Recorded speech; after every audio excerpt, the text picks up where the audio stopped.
ఈ వీడియో ప్రతి ఒక్క తల్లిదండ్రులు కంపల్సరీగా చూడాల్సిన వీడియో పాపకి ఒక అవేర్నెస్ కల్పించాలండి. మనం ఏది మంచి ఏది చెడు అని చెప్పాల్సిన తల్లిదండ్రులే పిల్లల్ని చెడుదారి పట్టేస్తే పిల్లల భవిష్యత్తు ఏమవుతుందని ఈ వీడియోలో తెలుసుకుందాం. పాప 6th క్లాస్ చదువుతుంది, హాస్టల్లో ఉంది. పాపకి సడన్గా కడుపుల నొప్పి వస్తుందని చెప్పేసి డాక్టర్ దగ్గరికి హాస్టల్ వార్డెన్ తీసుకుని వెళ్తుంది. హాస్టల్ వార్డెన్ తీసుకుని వెళ్తే డాక్టరు ఆ పాపని చెకప్ చేసిన తర్వాత ఆ పాపకి ఆ డాక్టరు అసలు నిజం తెలుసుకొని ఒక్క విధంగా నిర్ఘాంతపోయిందనమాట. అది ఏంటి అని అంటే పాపని పదే పదే పదే పదే నీకు ఇలా చేసింది ఎవరు? నువ్వు చెప్పమ్మా.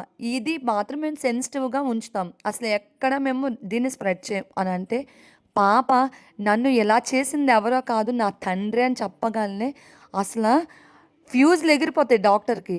అసలు ఎలా అనంటే పాప 5th స్టాండర్డ్‌లో ఉండేటప్పుడు వాళ్ళ నాన్న చనిపోతాడు.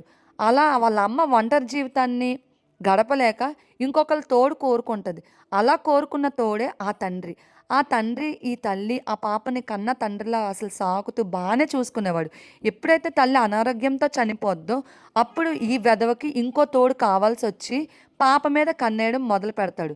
కానీ వద్దొద్దు ఇది నా కూతురు అనే ఎక్కడో చిన్న ఉండేదనమాట. కానీ పాప మెచ్యూర్ అయ్యింది. పాప బాగా మెచ్యూర్ ఫంక్షన్ చేశాడు. అందరూ అనుకున్నారు. సొంత తండ్రి కాపోయినా అసలు చాలా చేశారని చెప్పేసి ప్రతి ఒక్కళ్ళు పొగిడారనమాట. నేను ఈ స్టేజ్‌లో పెళ్లి చేసుకోవాలనుకుంటున్నానని వాళ్ళ ఫ్రెండ్స్‌ని సజెషన్ అడిగితే, వాళ్ళ ఫ్రెండ్స్ ఏమైనా ఊరకనే ఉన్నారా? ఆ ఎదవలందరూ ఈ వెధవకి బ్రెయిన్ వాష్ చేశారు. ఎవరెవరినో చేసుకోవడం ఎందుకు? ఎలాగో నువ్వు పెంచి పెద్ద చేసావు కదా! దాన్ని ఎవడో ఒకడికి ఇవ్వాల్సిందే కదా! అదేదో నువ్వే చేసుకుంటే బావుంటది కదా! అని చెప్పేసి ఈ వెధవకి నూరి పెట్టారనమాట.